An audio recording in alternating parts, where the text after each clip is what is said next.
အားလုံးပဲမင်္ဂလာပါခင်ဗျာကျွန်တော်တို့ရဲ့ Indian Party Book Summary YouTube Channel လေးကနေပြန်လည်ကြည့်လို့လိုက်ပါတယ်။စကားပြောလို့ပြီးတဲ့အခါတိုင်းငါတကယ်ပြောချင်တာကိုဘာလို့သိချမပြောခဲ့မိပါလဲဆိုပြီးတွေးမိဘူးလား။ရှုလူတွေကရှင်းလင်းပြသားတာပြောနိုင်နေချိန်မှာသင်ကတော့မှန်ကန်တဲ့စကားလုံးတွေရှာဖို့ဘာကြောင့်ချင်းချင်းရုန်းကန်နေရတာလဲ။ရှုလူတွေစကားပြောလိုက်တာနဲ့လေးစားမိလာတာတည်းနဲ့သင်ကြတော့ဘာလို့မမြင်အောင်ပြုတိတိရှုထားခံရတယ်လို့ကြာကနာခံစားနေရတာ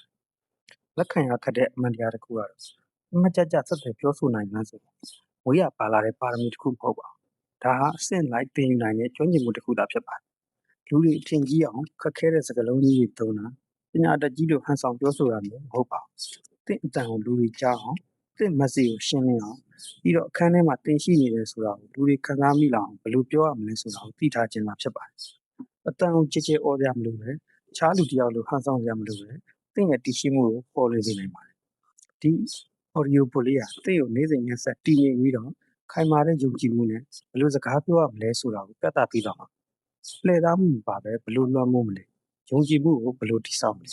ပြီးတော့လူတွေသင်ကိုအလေးနဲ့ထားလာအောင်ဘယ်လိုလုပ်ရမလဲဆိုတာတွေကိုသင်ရမှာတိတ်တိတ်လေးပုံကွယ်နေရမျိုးကိုရက်တက်ပြီးအစည်းအဝေးတွေဆက်ဆံရေးတွေနဲ့လက်တိဘဝခိုက်တဲ့နေမှာစမတ်ကြကြပြောဆိုဖို့အစဉ်သင်းဖြစ်ပြီးဆိုရင်တော့ခုသင်ကြားရမယ့်အရာတွေကသင်ပေါ်လူတွေရဲ့တုံ့ပြန်မှုတကယ်ပဲပြောင်းလဲပေးနိုင်ပါတယ်ဘာလို့လဲဆိုတော့သင်ဟာစမတ်ကြကြပြောဆိုတဲ့ကိုသင်ယူလိုက်တဲ့အခါကဘာကြီးကသင်ကိုဘယ်လိုရှုမြင်မလဲဘယ်လိုလေးစားမလဲပြီးတော့ဘယ်လိုမှတ်မိနေမလဲဆိုတာတွေကိုပါပြောင်းလဲပြနိုင်လို့ပါကဲခုပဲဆွမ်းအားပြေးသွားတဲ့ဆက်သွယ်ပြောဆိုခြင်းခီးစဉ်ကိုစတင်လိုက်အောင်အခန်းတစ်စမတ်ကြကြပြောဆိုခြင်းဟာဘာကြောင့်အရင်အထက်ပိုအရေးကြီးလာတာလဲပညာရှင်တွေအစိမ်းတွေဒါမှမဟုတ်ခွင့်လန်းတွေပြည့်နေတဲ့အခန်းတစ်ခန်းတွေကိုတင်ဝင်သွားတယ်လို့မြင်အောင်ကြည့်သင်စကားစပြောတဲ့ပထမစက္ကန့်30အတွင်းမှာလူတွေကတင့်ရဲ့ယုံကြည်ထိုက်နိုင်စွမ်းနဲ့ပတ်သက်ပြီးတော့ဆုံးဖြတ်ချက်ချပြီးသွားကြပါတယ်။ဒါဟာလူသားတွေရဲ့အပြန်အလှန်ဆက်ဆံရေးနဲ့နေ့စဉ်ဆက်သွယ်ပြောဆိုမှုတွေမှာရှိနေတဲ့တိတ်ဆိတ်တဲ့အမှန်တရားပါ။တင့်လိုရတဲ့တစ်ခုခုကိုတက်တည်မပြနိုင်ခင်အများကြီးစောပြီးတော့တင့်ရဲ့ပြောပြဟန်လူတွေရဲ့စိတ်ထဲမှာတင့်ရဲ့လက္ခဏာကိုဖန်တီးပေးလိုက်တာ။ Princeton တက္ကသိုလ်ရဲ့သူတေသနာပြုချက်တွေကလူတွေကပထမဆုံးထင်မြင်အောင်မီလီစက္ကန့်ပိုင်းလေးအတွင်းမှာပဲဖွဲ့ပြီးတိဆောက်လိုက်ကြတယ်လို့ဆိုပါတယ်။ဒီအထင်မြင်တွေကိုတင့်ရဲ့လေးတန်းစကားပြောရှင်းလင်းပြသမှုနဲ့သင်ရေးရှယ်တဲ့စကားလုံးတွေကပုံဖော်ပေးတာ။ဉာဏ်ဆန်းပြီးချုပ်ထွေးတဲ့ဆက်သွယ်ရေးတွေလွှမ်းမိုးနေတဲ့ကမ္ဘာကြီးမှာသင်ရဲ့အတန်သင်ရဲ့ကိုယ်ပိုင်မှတ်သားဖြစ်လာပါတယ်။သင်ဘယ်လောက်စမတ်ကြကြပြောနိုင်လဲဆိုတာသင်အတွက်ခွင့်လန်းတကားတွေပွင့်လာမလား။ဒါမှမဟုတ်တိတ်တိတ်လေးပိတ်သွားမလားဆိုတာကိုအကြခဏဆုံးဖြတ်ပေးတတ်ပါတယ်။စမတ်ကြကြပြောရဲဆိုတာမိမိပေးခြင်းတဲ့ message ကိုရှင်းလင်းပြသမှုတိဆောက်ပုံကြားနာမှုယုံကြည်မှုတို့နဲ့ပေးပို့တာကိုဆိုလိုတာပါ။သင်စကားပြောလိုက်တိုင်းမှာသင်ဟာယုံကြည်မှုကိုတိဆောက်နေတာဖြစ်နိုင်တယ်လို့ဖြည်းဖြည်းချင်းဆုံးရှုံးနေတာလည်းဖြစ်နိုင်ပါတယ်။ဘာရက်အိုဘားမားဒါမှမဟုတ်မာတင်လူသာကင်းဂျူနီယာလိုဩဇာတိက္ကမကြီးမားတဲ့ခေါင်းဆောင်တွေကိုစဉ်းစားကြည့်။သူတို့ကဘယ်ချိန်မှခဏကျဲရမလဲ။စကားလုံးတွေကိုဘယ်လိုအရှိန်နဲ့ပြောရမလဲ။ပြီးတော့အော်ကြီးဟစ်ကျယ်လှုပ်ရှားမလို့ပဲနဲ့အာယုံစိုက်မှုကိုဘယ်လိုရယူရမလဲဆိုတာကိုသိကြပါသူတို့ရဲ့အတန်တွေက၄ချိန်ရှိနေတာတန်ကျယ်လို့မဟုတ်ပါရည်ရွယ်ချက်နဲ့တိကျသေးကြမှုတွေကြောင့်အာယုံနောက်ဆရာတွေနဲ့ပြည့်နှက်နေတဲ့စူညာနဲ့ကဘာကြီးမှာတကယ်စမတ်ကြတဲ့စကားပြောသူကမြူနင်းနေကြရမိသားတဲ့တစ်ခုလို့ထင်ရှားနေတတ်ပါတယ်။တင်သာစမတ်ကြပြောမယ်ဆိုရင်လူတွေကတင့်ကိုယုံကြည်လာတတ်ကြပါတယ်။တင့်စကားတွေကမရင်မယားနဲ့ဖျော်ဖျဲဖြစ်နေရင်တော့သူတို့ကတင့်ကိုယူဆိုင်တော့မှာမဟုတ်ပါဘူး။စမတ်ကြစကားပြောခြင်းဆိုတာရှားပါတဲ့ပါရမီတစ်ခုမဟုတ်ပါဘူး။ဘာလို့မဆိုလေ့ကျင့်ပြီးတော့ကျွမ်းကျင်အောင်လုပ်နိုင်ရင်သင်ယူနိုင်တဲ့စွမ်းရည်တစ်ခုသာဖြစ်ပါတယ်။သင်တကယ်လိုအပ်တာကတိုးတက်လူနဲ့စိတ်ထားခိုင်မာတဲ့နည်းစနစ်နဲ့ငယ်နဲ့အဲ့ဒီနည်းစနစ်တွေကိုဆက်လက်အသုံးပြုဖို့စနာရှိခြင်းလို့ပဲဖြစ်ပါတယ်။ခန်းနဲ့ဉာဏ်မြင်မာတာပြောဆိုခြင်းရဲ့သိပ္ပံပညာတစုံတစ်ယောက်ကိုအများအားစမတ်ကြပြောဆိုနေရလို့အခြားသူတွေထင်မြင်လာအောင်တကယ်တမ်းဘာလှုပ်ဆောင်ပေးတာလဲ။အောင်းစရာကောင်းတာအဲ့ဒါဟာဘောဟာရကြွယ်ဝမှုတရားမှန်ကန်မှုဒေယူလီသိန်းဒါမှမဟုတ်ပညာရည်ရှင်းနေကြီးပဲမဟုတ်ပါဘူး။ပိုပြီးနဲ့ဆိုင်တဲ့အရာတစ်ခုရှိပါတယ်။အဲ့ဒါကတော့အတန်စီးချက်နဲ့တိဆောက်ပုံတွေအပေါ်ဘုံနောက်ကဘယ်လိုတုံ့ပြန်လဲဆိုတာပါ။အာယုံကျော်သိပ္ပံပညာအရလူတွေဟာရှင်းလင်းပြတ်သားပြီးစီးချက်ကြကြနဲ့စိတ်ခံစားမှုအရခိုင်မာတဲ့စကားပြောဆိုမှုတွေပို့ပြီးတော့နှစ်သက်သဘောကျတယ်လို့ဆိုပါတယ်။လူသားတွေရဲ့အုံတော်ဟာစနစ်တကျစီစဉ်ထားတဲ့စကားလုံးတွေကိုမှန်မှန်လေးနဲ့သဘာဝကျကျခဏရက်နာပြီးပြောတာမျိုးကိုပိုသဘောကျပါတယ်။သင်ဟာစီးချက်နဲ့ပြောမယ်။မှန်ကန်တဲ့အချိန်တွေမှာခဏရက်မယ်။ပြီးတော့အရေးကြီးတဲ့စကားလုံးတွေကိုဖိပြောမယ်ဆိုရင်လူတွေရဲ့အာရုံစိုက်မှုကိုရရှိထားနိုင်ပါလိမ့်မယ်။ဟားဗတ်တက္ကသိုလ်ရဲ့လေ့လာမှုတစ်ခုအရ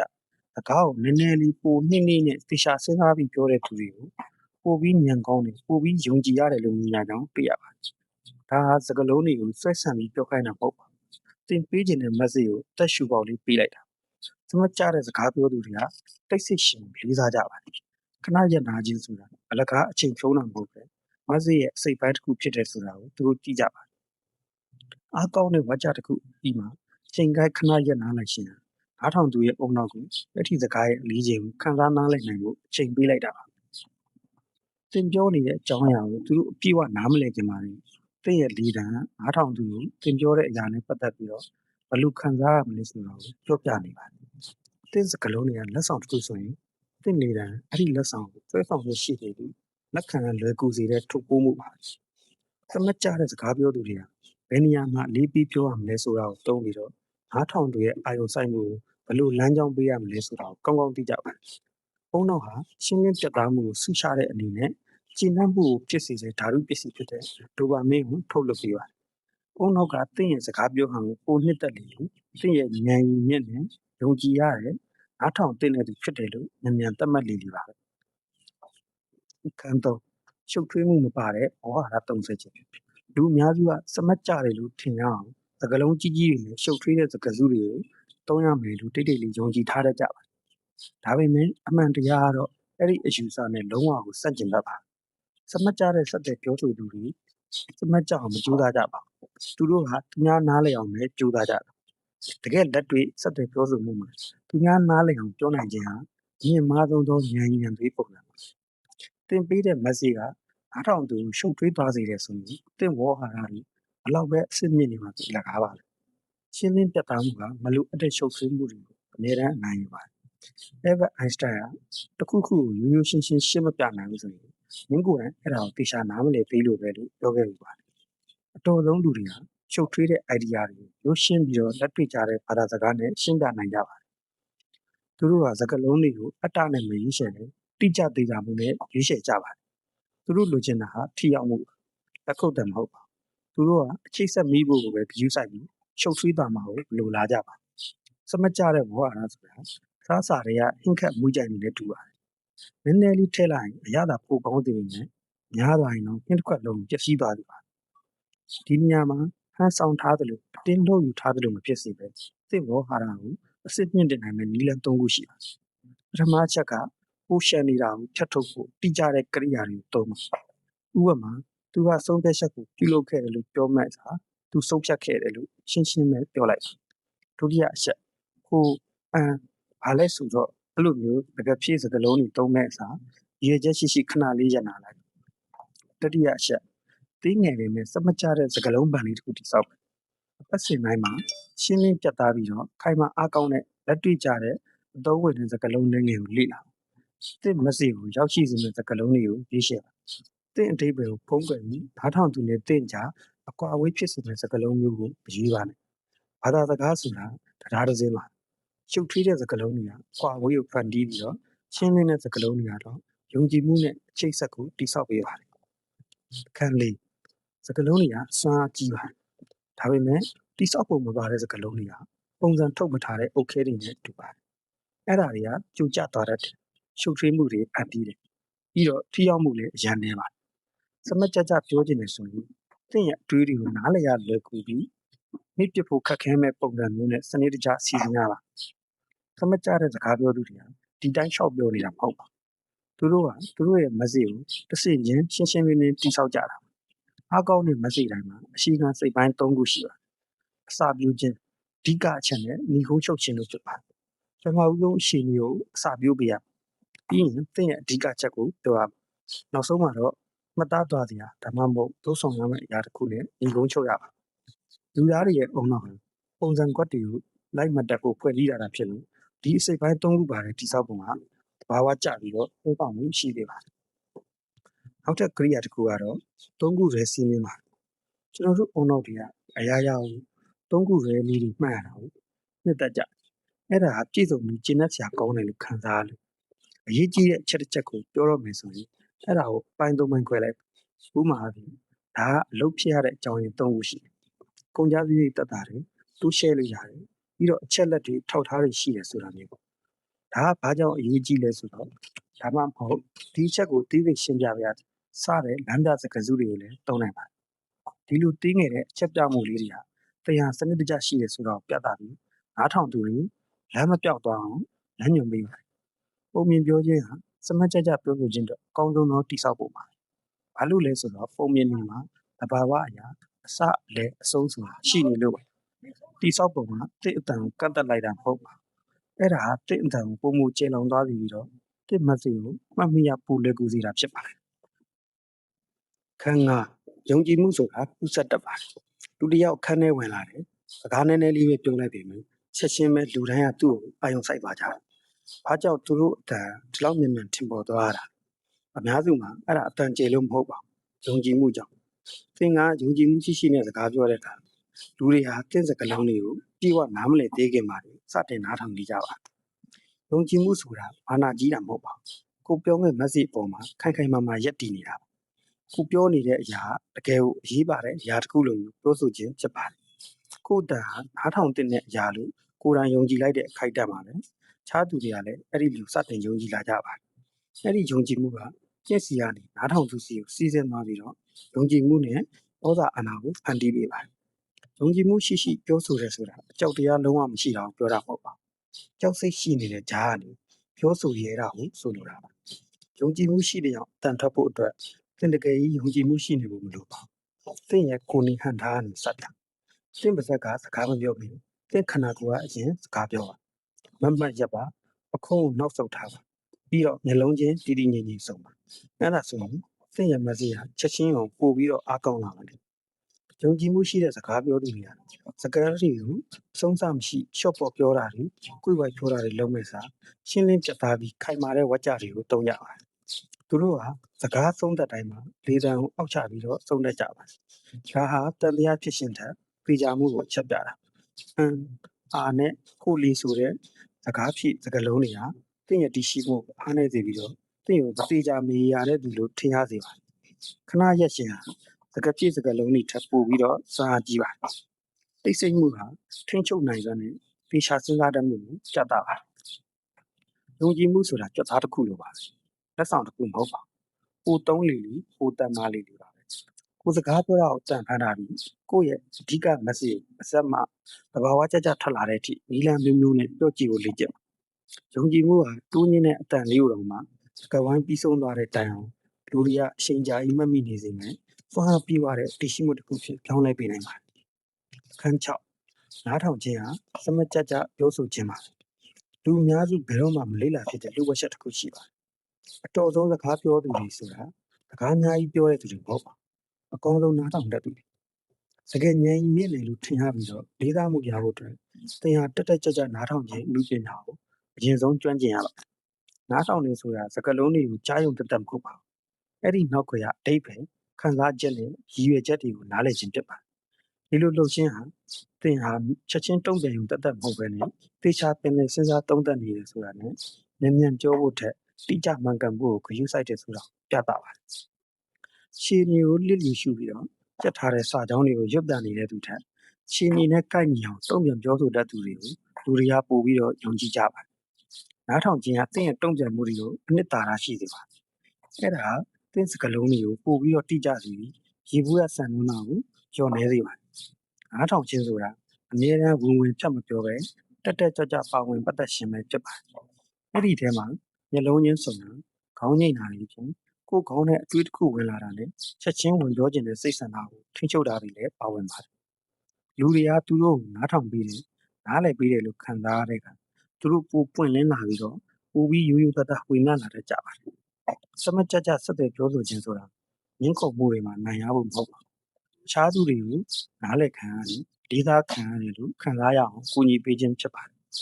နားထောင်ခြင်းဟာသင်ရဲ့ message ကိုလည်းပို့ပြီးတော့ထပ်မြက်စေပါတယ်။ဘာပြောရမလဲဆိုတာကိုရမ်းစနေမဲ့စာသင်အခုလေးတွေကြားခဲ့ရတာနဲ့ကိုက်ညီအောင်သင်ရဲ့တုံ့ပြန်မှုကိုပုံဖော်ပေးနိုင်ပါတယ်။ဒီနေရာမှာရွှေအောင်စီးမြင်တစ်ခုရှိပါတယ်။ပြန်ဖြေဖို့တက်အတွက်မဟုတ်ပဲနားလည်ဖို့အတွက်နားထောင်။စကားဝိုင်းတစ်ခုကိုနိုင်ရမယ့်ပြိုင်ပွဲတစ်ခုလို့သဘောမထားပါနဲ့။ရှားသူတယောက်နဲ့အတူတူကားတပုတ်လို့သဘောထားပါခန်းခွန်တကယ်ဖြစ်စကားလုံးတွေနဲ့အားနည်းတဲ့ဘာသာစကားတွေကိုဖယ်ရှားခြင်းတ တခါတလေမှာပို့ပြီးတော့စမတ်ကြကြအတန်ထပ်ဖို့ဆိုတာတင်စကားပြောတဲ့ကနေဘာတွေကိုဖယ်ရှားလိုက်တယ်လဲဆိုတဲ့အပေါ်မှာမူတည်ပါတယ်တကယ်ဖြစ်စကလုံးတွေနဲ့အားနေတဲ့စကားစုတွေကသေးငယ်တဲ့စကားလုံးလေးတစ်လုံးချင်းစီဟာစင့်ရဆွမ်းအားတွေကိုတိတ်ဆိတ်ဆုပ်ယူသွားတတ်ပါတယ်ဟိုလီသိတယ်မလားတမျိုးကြီးပဲစတဲ့စကားလုံးတွေဟာတင်သတိမထားမိပဲပါသွားတတ်ပါတယ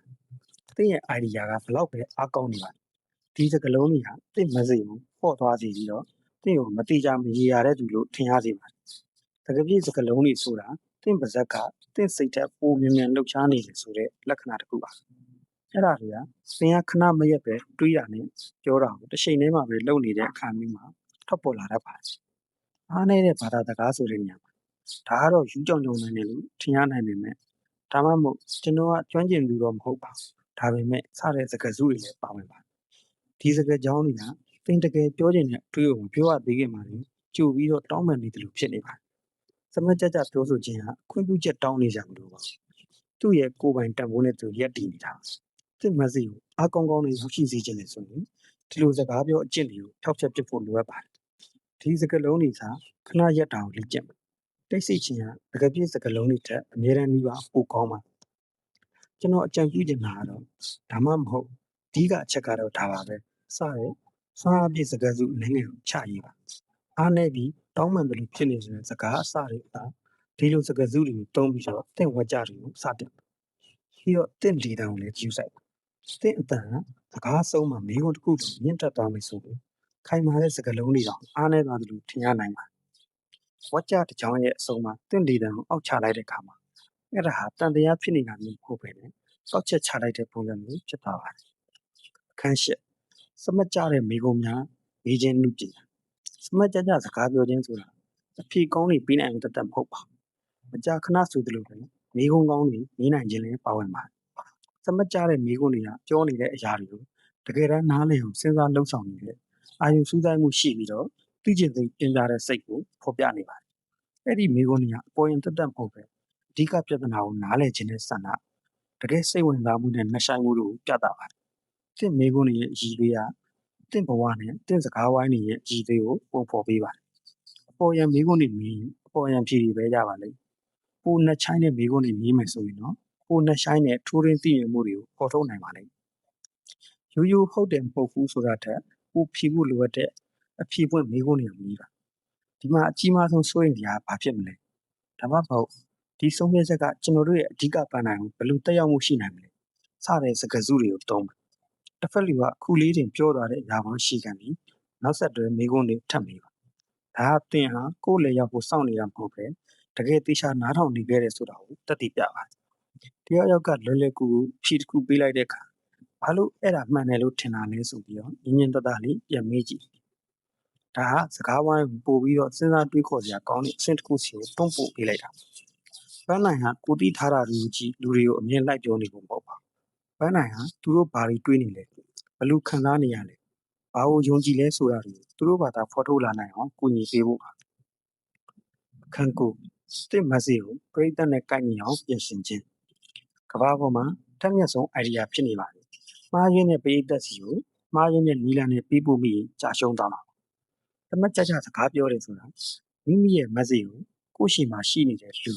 ူဒါမှမဟုတ်ကိုယ့်စုနဲ့ကိုက်ညီအောင်ပြင်ဆင်ပြောဆိုခြင်းကိုဆိုလိုပါတယ်သင်ဟာတင့်တတိကိုတင့်ရဲ့ရင်းနှီးဆုံးတငယ်ချင်းကိုပြောသလိုမျိုးပုံစံတူအတိအကျတော့ပြောလို့မရပါဘူးစမတ်ကြတဲ့စက်တွေပြောဆိုသူဆိုတာ idea တွေကိုဘာသာပြန်ပြီးတဲ့သူတယောက်နဲ့တူပါတယ်တင်သိထားတဲ့ဘုသူဒ္ဓတွေကိုနားထောင်သူရဲ့ကဘာနဲ့ကိုက်ညီမဲ့ဘာသာစကားဖြစ်သင်ဟာဘာသာပြန်ပြီးရမှာဒီအကျင့်ဟာကိုချင်းစာတရားလေးစားမှုနဲ့စိတ်ခံစားမှုဆိုင်ရာဉာဏ်ရည်ကိုပြသပါတယ်တင့်မစီကိုတင့်လျော်အောင်ပြင်ဆင်ခြင်းဟာအ ਨੇ ဆုံးစုညံ့မှုနဲ့အများဆုံးထိရောက်မှုဖန်တီးယူတဲ့နည်းလမ်းပါပထမဦးကတင့်ပရိသတ်ရဲ့ဘုသူဒ္ဓအဆင့်စိတ်ဝင်စားမှုနဲ့နောက်ခံအကြောင်းရင်းကိုနားလည်အောင်လုပ်ပါသူတို့ကအစပြုသူတွေဆိုရင်ရိုးရှင်းတဲ့ရှင်းပြချက်တွေနဲ့ဓာတုဘဝဥပမာတွေကိုသုံးပါသူတို့ကကျွမ်းကျင်သူတွေဆိုရင်တော့ရှီကန်တွေကိုကြော်သွားပြီးတော့သေးစိတ်ချက်လက်တွေတိကျတဲ့ data တွေစီကိုတိုက်ရိုက်သွားမှာဒုတိယအချက်အနေနဲ့သူတို့အတွက်အခုလောလောဆယ်ရည်ကြီးဆုံးကဘာလဲဆိုတာကိုဖော်ထုတ်ပါသူတို့ရဲ့ပန်းနိုင်တွေကြောက်ရွံ့မှုတွေဒါမှမဟုတ်ဖိအားတွေကဘာတွေလဲဆိုတာမျိုးပေါ့သူတို့ဂရုစိုက်နေပြီးသားအရာတွေပေါ်အခြေခံပြီးတော့ င့်မက်ဆေ့ကိုပုံဖော်သင်ရဲ့လက်တွေ့ဘဝအနေချင်းမဟုတ်ပဲသူတို့ရဲ့လက်တွေ့ဘဝအနေလာတဲ့ဥပမာတွေတင်စားချက်တွေဒါမှမဟုတ်ပုံမြင်တွေကိုသုံးပါလူတွေကသင်သူတို့ကိုနားလည်တယ်လို့ခံစားရတဲ့အခါမှာသူတို့ကပိုကြကြနားထောင်ပြီးတော့သင်ကိုပိုယုံကြည်လာကြပါတယ်သင်ဟာသင်ပရိသတ်ကိုသူတို့နားလည်တဲ့ဘာသာစကားနဲ့ပြောဆိုနိုင်လောက်တဲ့အထိလေးစားမှုထားတဲ့အခါသူတို့ကသင်ကိုအာရုံစိုက်မှုသစ္စာရှိမှုတွေနဲ့ပြန်လည်ဆုချကြပါလေအခန်း30စစ်မှန်မှုနဲ့ပွင့်လင်းမြင်သာမှုရဲ့စွမ်းအားစမတ်ကြကြပြောဆိုခြင်းရဲ့နောက်ဆုံးမနိုင်ကတော့စစ်မှန်မှုနဲ့အားနည်းချက်ကိုပုံမှန်လင်းလင်းပြရမှုပဲဖြစ်ပါတယ်လူများစုကစမတ်ကြကြအတန်ထွက်တယ်ဆိုတာအများအားပြည့်စုံနေပြီးအရာရာကိုထင်းရှုပ်ထားနိုင်တယ်လို့ထင်ရတာမျိုးလို့တွေးကြပါတယ်သူတို့ကဖြေတိုင်းကိုသိနေပြီးဘယ်တော့မှမတိမစားဖြစ်တာမျိုးမရှိသလိုဟန်ဆောင်ကြိုးစားကြပါတယ်ဒါပေမဲ့အဲ့ဒီလိုဟန်ဆောင်ဖို့ကအကွာအဝေးကိုဖန်တီးပြီးသင်ကိုလူသားမဆန်တယ်လို့ခံစားရစီပါတယ်စစ်မှန်တဲ့အခြေဆက်နဲ့စစ်မှန်တဲ့လွှမ်းမိုးမှုဆိုတာရိုးသားမှုနဲ့လူသားဆန်မှုတွေကိုမျှဝေခြင်းပုံမှာတိဆောက်ထားတာစစ်မှန်မှုဆိုတာသင်ရဲ့ idea တွေနဲ့နားထောင်သူရဲ့နှလုံးသားကိုဆက်သွယ်ပြီးတဲ့တရားပါပွင့်လင်းမြင်သာမှုဆိုတာအားနည်းချက်မဟုတ်ပါလူတွေကိုသင်ရဲ့အစစ်မှန်ဘဝကိုဝင်ပေးလိုက်တဲ့တတိပါဒါကသင်ဟာအမြဲတမ်းကြောင်တဲ့နေအောင်လှုပ်ထားတာမျိုးမဟုတ်ပဲပကတိအတိုင်းနေနိုင်လောက်အောင်ကိုယ့်ကိုယ်ကိုယုံကြည်မှုရှိရဲဆိုတာကိုပြသပါတယ်ဒီပညာပိုင်းဆိုင်ရာအသေးစိတ်အချက်လက်တွေကြည့်ပဲမဟုတ်ပဲသင် idea တွေရဲ့နောက်ကွယ်ကဘာကြောင့်လဲဆိုတာကိုမျှဝေပါသင်ပြောချင်တဲ့အချက်ကိုပေါ်လွင်စေမဲ့သင်ကိုယ်ပိုင်ဘဝတွေကတူတောင်းပြီးတော့တက်ဆိုင်တဲ့ပုံမြင်လေးတစ်ပုဒ်ကိုဝေမျှရိုးသားပွင့်လင်းတဲ့သေးငယ်တဲ့အခိုက်အတန့်လေးတစ်ခုကသင်မက်ဆေ့ကိုပို့ပြီးဆက်ဆက်မှုရှိနေပြီးတော့ပို့ပြီးတော့အမှတ်ရစေနိုင်ပါတယ်စလိုက်တစ်ခုဒါမှမဟုတ်စောင်းမတစ်ခုကနေဘယ်သူမဆိုကူးယူနိုင်တဲ့ရေဘူးရကြတဲ့စာကြောင်းတွေကိုရွတ်ပြနေတာကိုရက်လိုက်ပါစမတ်ကြကြပြောဆိုခြင်းဆိုတာပြည့်စုံနေအောင်ပြောတာမဟုတ်ပါအစစ်မှန်ဖြစ်နေဖို့ရှင်းလင်းဖို့နဲ့လက်နက်ချမ်းချမ်းယူသားဖို့သင်ရဲ့စစ်မှန်တဲ့အတန်ဖြစ်စီမှာရှိတဲ့အစွမ်းထက်ဆုံးစက်သွယ်ရေးကိရိယာပါသင်စကားပြောဖို့ပါဇက်ဟလိုက်တယ်ဒီလမ်းညွှန်ချက်တွေကိုသတိရပါသင်ဟာအရင်လိုတိတ်တိတ်လေးပုံးကွယ်နေနေတူဒါမှမဟုတ်ခန်းထဲမှာရေးမပါသလိုခံစားနေရမယ်တူမဟုတ်တော့ပါအခုဆိုရင်သင်ဟာရှင်းလင်းပြသမှုရဲ့သိပ္ပံပညာတိဆောက်ပုံရဲ့စွမ်းအားနဲ့ကောင်းစွာအသုံးချတတ်တဲ့တိတ်ဆိတ်မှုရဲ့ခွန်အားတွေကိုနားလည်နေပါစမတ်ကြကြအတန်ထွက်တယ်ဆိုတာရှုပ်ထွေးတာဒါမှမဟုတ်စကလုံးတွေအများကြီးသုံးတာမဟုတ်ဘူးဆိုတာကိုသင်သိပါအဲ့ဒါဟာသင်ရွေးချယ်လိုက်တဲ့ဝါကြတိုင်းမှာရှင်းလင်းမှုယုံကြည်မှုနဲ့ရည်ရွယ်ချက်ရှိနေခြင်းပါတိဆောက်ပုံရှင်းလင်းမှုနားထောင်ခြင်းနဲ့စစ်မှန်မှုတို့နဲ့အတူတင့်ရဲ့ယုံကြည်ထိုက်စွမ်းကိုလည်းတိဆောက်ဖို့ရွေးချယ်ပါကဘာကြီးဟာနောက်ထပ်စုညံတဲ့အတန်တစ်ခုမလိုအပ်ပါဖေရှာစဉ်းစားတွေးခေါ်တတ်တဲ့အတန်တစ်ခုကိုသာလိုအပ်တာဖြစ်ပြီးတော့အဲ့ဒါဟာသင်ဖြစ်လာနိုင်ပါတယ်သင်ရဲ့စကဝိုင်းတွေစီးဝေးတွေဆက်ဆံရေးတွေစီကိုထွက်သွားပြီးတော့နေ့စဉ်ရက်ဆက်စမတ်ကြကြပြောဆိုနိုင်မှုလေ့ကျင့်ပါသင်မှာဘ ഹു တုဒရှိရကရိယာတွေရှိရပြီးတော့သင်အတန်ကိုသူများတွေနားထောင်ပေးခွင့်ရရှိဖို့လည်းထိုက်တတ်ပါကဘာကြီးကပို့ပြီးတော့စမတ်ကြတယ်ပို့ပြီးခိုင်မာတည်တဲ့နဲ့သင်ရဲ့ပုံစံသစ်တုံ့ပြန်မှုသင်ဖြစ်နေပါစာအုပ်လေးကိုနားဆင်ပြီးတဲ့အတွက်အားလုံးကိုကျေးဇူးတင်ပါတယ်မင်္ဂလာရှိသောချိန်ခါလေးဖြစ်ပါသည်ဗျ